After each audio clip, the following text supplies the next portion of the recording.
Los dirigentes necesitan que los sigas. Capítulo 6. El surgimiento de la confianza.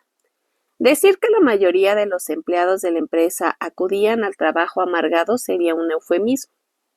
No era ningún secreto que los empleados se sentían maltratados.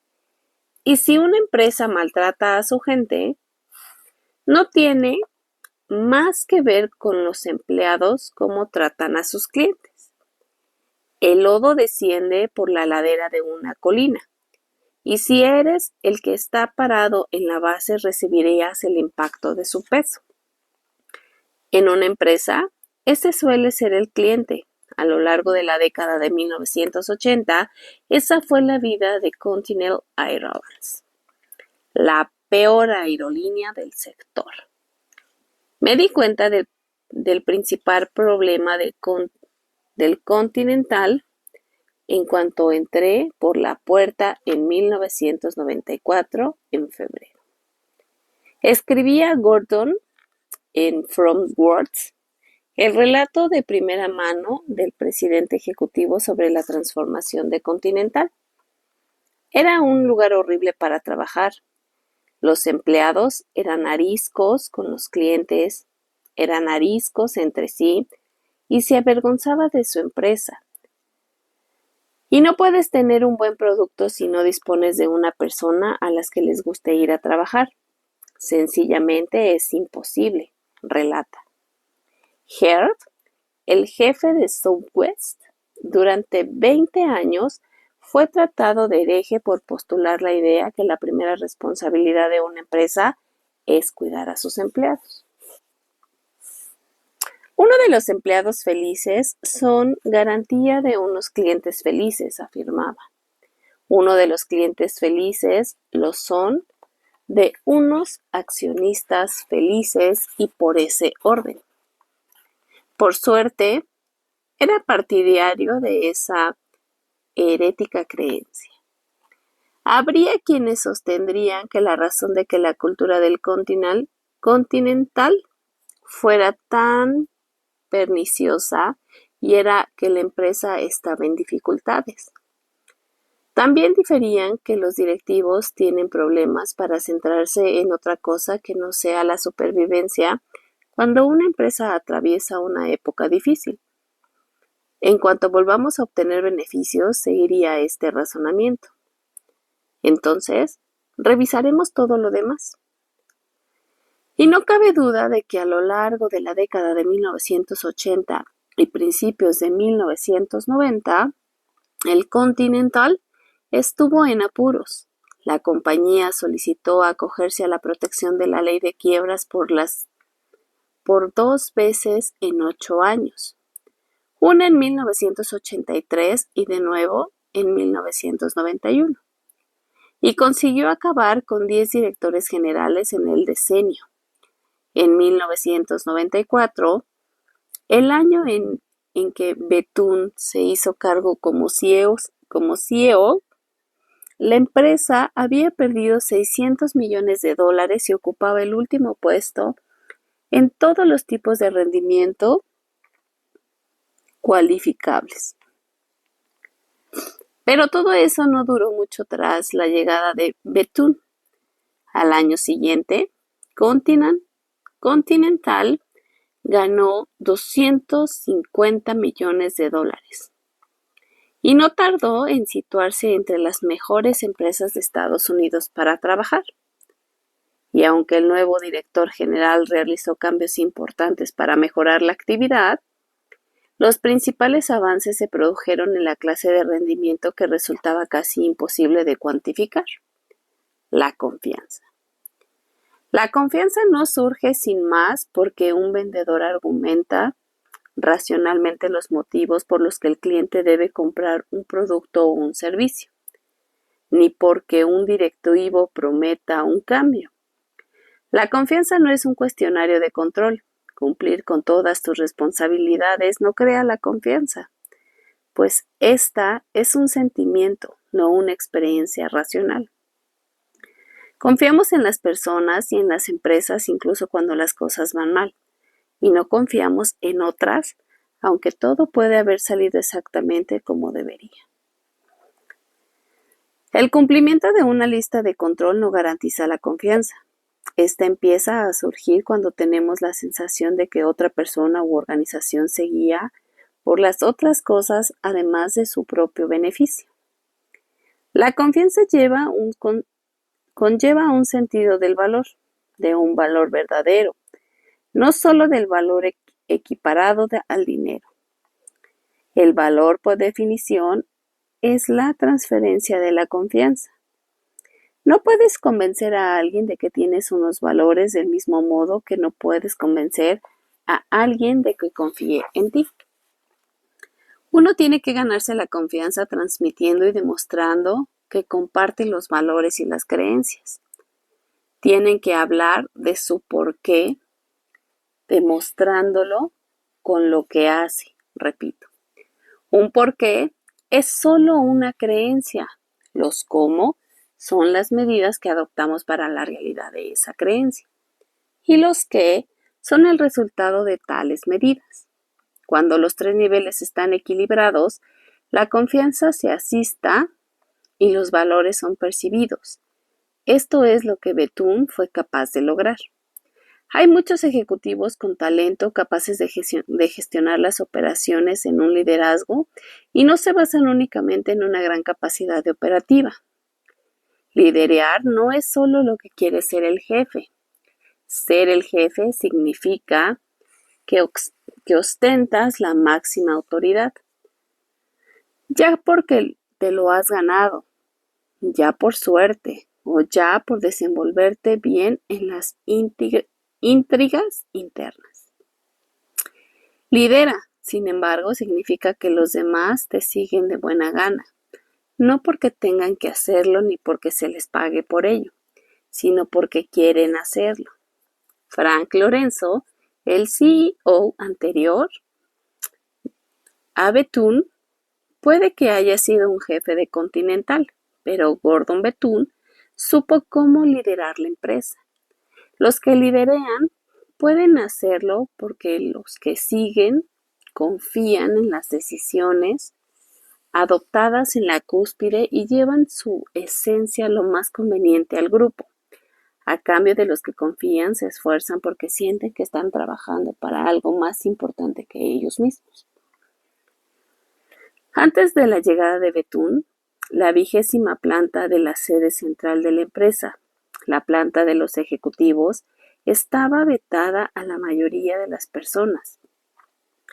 Las salas de los ejecutivos estaban cerradas con llave. Solo los que ostentaban al rango de vicepresidente ejecutivo fue arriba y tenía permitido visitarlas. Era necesario disponer de tarjetas de acceso para entrar a la planta. Había cámaras de seguridad por doquier y unos vigilantes armados patrullaban por la planta para disparar cualquier duda acerca de la seguridad, fuera una broma. A todas las luces de la empresa padecían serios problemas de confianza. De esa época proviene la anécdota de Frank Lorenzo, que ni siquiera se tomaba un refresco en un avión de Continental si no abría personalmente la lata. No confiaba en nadie, así que en ninguna proeza de la lógica colegir que nadie confiaba en él, y es difícil liderar cuando aquellos a los que se supone que estás dirigiendo no se sienten predispuestos a seguirte. Bethune era una persona muy diferente. Para él, aparte de la estructura y los sistemas, una empresa no es más que un grupo de personas.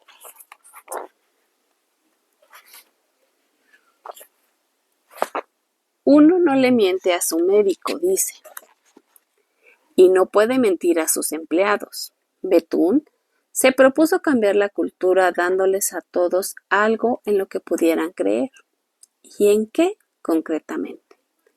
Les hizo creer que para poder convertir la peor aerolínea del sector en la mejor compañía aérea del sector, exactamente con las mismas personas y el mismo equipamiento. En la universidad tuve a un compañero de habitación que se llamaba Howard y que actualmente ejerce la abogacía en Chicago. Howard se familiarizó desde una edad muy temprana con un deseo humano muy simple. Criado en las afueras de la ciudad de Nueva York, jugaba en la posición de jardinero en el peor equipo de las ligas infantiles de béisbol. Perdían casi todos los partidos y además no lo hacían por unas diferencias pequeñas. Por lo regular, eran reducidos a la nada. Su entrenador, una buena persona, quería inculcar una actitud positiva en los pequeños deportistas. Después de una de sus derrotas más vergonzosas, el entrenador reunió a todo el equipo y les recordó: lo importante no es perder o ganar. Lo importante es que habéis competido.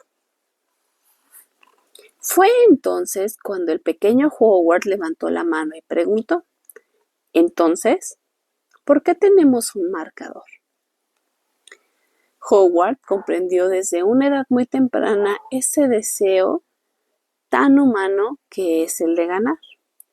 A nadie le gusta perder y la mayor parte de las personas sanas viven para ganar. La única diferencia es el marcador que utilicemos. Para algunos es el dinero, para otros la fama o los premios. Para algunos más es el poder, el amor, la familia o la plenitud espiritual. El parámetro es relativo, pero el deseo es el mismo. Un multimillonario no necesita trabajar entonces en el dinero y se convierte en una manera de tener un marcador. Un cálculo relativo de cómo van las cosas. Incluso un multimillonario que pierde millones por unas malas decisiones y pueden deprimirse. Aunque quizá el dinero no afecte para nada en su estilo de vida, a nadie le gusta perder. El impulso de ganar no es per se algo malo, pero los problemas aparecen cuando el sistema de valoración se convierte en una única medida del éxito. Cuando lo que se consigue y no está ligado al porqué se estableció desde el principio para alcanzarlo. Bethune se propuso demostrar a todos sus integrantes del Continental que si querían ganar podrían hacerlo. Y la mayoría de los empleados de la empresa permanecieron en ella para averiguar si él estaba en lo cierto. Hubo unas pocas excepciones. A un directivo que en cierta ocasión retrasó un avión porque llegaba tarde, se le pidió que se marchara. Al igual que a 39 más de los 60 altos directivos porque no creían en la meta trazada. Con independencia de la experiencia que hubo acumulado o de su aportación a la empresa, se les pidió que se marchasen si no iban a trabajar en equipo ni a ser capaces de adaptarse a la nueva cultura de Bethune. Estaba tratando de forjar. No había sitio para los que no creyeran en una nueva Continental. Bethune sabía que crear un equipo que saliera a ganar suponía algo más que unos pocos discursos entusiastas y algunas bonificaciones para algunos directivos, si cumplían con determinados objetivos de ingreso. Tenían claro que si lograban un éxito real y duradero, la gente tenía que ganar no por él, ni por los accionistas y ni siquiera por los clientes. Para que el éxito durase, los empleados de Continental tenían que desear ganar por ellos mismos. Todo lo que decía hacía referencia a lo beneficioso que sería para los empleados. En lugar de decirles que mantuvieran limpios los aviones para que los clientes subrayaba algo más evidente, los empleados iban todos los días a un avión a trabajar. Los pasajeros se marchaban al llegar al destino, pero la mayoría de los auxiliares del vuelo tenían que permanecer en la aeronave durante al menos un viaje más. Es mucho más agradable ir a trabajar cuando el entorno está más limpio. Bethune también se deshizo de todas las medidas de seguridad de la vigilancia de la planta. Instituyó una política de puertas abiertas y él mismo se puso a disposición de todo el mundo de una manera increíble. Era frecuente como verlo aparecer por el aeropuerto y ayudar a alguno de los encargados del equipaje a lanzar las maletas. De ahí en adelante, aquello sería una familia y todos tenían que cooperar. Betún se centró en aquello que sabía que era importante. Y para una aerolínea lo más importante es que un avión sean puntuales. A principios de la década de 1990, antes de su llegada, Continental tenía la calificación más baja en puntualidad de las 10 compañías aéreas más grandes del país. Así que Betún les dijo a los empleados que cada mes que Continental se situara entre las 5 primeras compañías en porcentaje de puntualidad, cada uno recibiría un cheque de $65. Si consideramos que en 1995 Continental tenía 40 empleados, cada mes la puntualidad le costaba a la empresa la frivolera de $2.5 millones. Pero Betún sabía que le salía rentable. Llegar con un retraso de manera crónica le estaba costando $5 millones mensuales en gastos como pérdida de enlaces y hospedajes a los pasajeros durante la noche. Pero lo más importante para él fue lo que el programa de bonificaciones hizo para la compañía. Consiguió que por primera vez en años, docenas de miles de empleados, incluso los directivos, remaran todos en la misma dirección. Atrás había quedado los días en que solo los altos directivos disfrutaran de las ventajas del éxito. Todos recibían sus $65 cuando la compañía lo hacía bien, y nadie los recibía cuando la aerolínea no cumpliera sus objetivos. Betún insistió incluso en que el pago se realizaría mediante un talón independiente. Aquello no era simplemente un plus asimilado al salario. Era algo distinto, era el símbolo de una victoria. Y con cada cheque, un mensaje recordaba al empleado por qué iban a trabajar. Gracias por contribuir a convertir a Continental en una de las mejores. Evaluamos las cosas que los empleados podían controlar de verdad, declaró Betún. Apostamos por algo que los empleados ganarían o perderían juntos, no cada uno por su lado. Todo lo que hizo la empresa fue que los empleados se sintieran que estaban juntos en eso y lo estaban. La única diferencia entre tú y una cavernícola es el coche que conduces. La razón de que la raza humana haya prosperado tanto no es que seamos los animales más fuertes, todo lo contrario. El tamaño y la fuerza por sí solos podrían no garantizar el éxito. Hemos prosperado como especie gracias a nuestras capacidades para crear culturas. Las culturas son grupos de personas que se congregan en torno a una serie de valores y creencias comunes. Cuando compartimos valores y creencias con los demás, generamos confianza. La confianza de los demás nos permite recurrir a ellos para que nos ayuden a proteger a nuestros hijos y garanticen nuestra supervivencia personal. La posibilidad de abandonar la guardia para salir a cazar o explorar con la seguridad de que la comunidad proteja a su familia y tus enseres hasta que regreses. Es uno de los elementos más importantes de la supervivencia de un individuo y del avance de nuestra especie. Cuando confiamos en las personas que tienen valores y creencias comunes en sí mismos, un gran descubrimiento. Hay una razón para que no seamos amigos de toda la gente que conocemos. Lo somos de la gente que ve el mundo de la misma manera que nosotros, que comparte nuestras opiniones y creencias independientemente de la buena pareja que alguien parezca en teoría. Eso no garantiza una amistad. Y esto también ocurre a gran escala. El mundo está lleno de culturas diferentes. Ser estadounidense no es mejor que ser un francés, solo son culturas diferentes. Ni peores ni mejores, solo diferentes.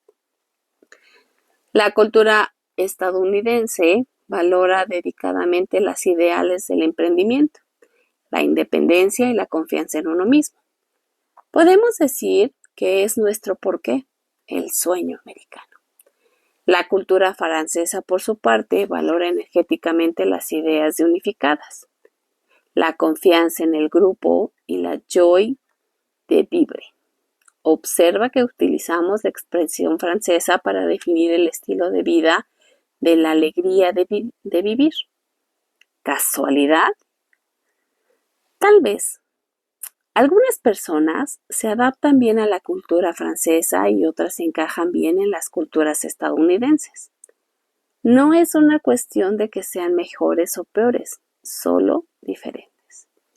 Por razones evidentes, la mayoría de las personas que han nacido y se han criado en una cultura acabarán encajando razonablemente bien en esa cultura, aunque no siempre es así.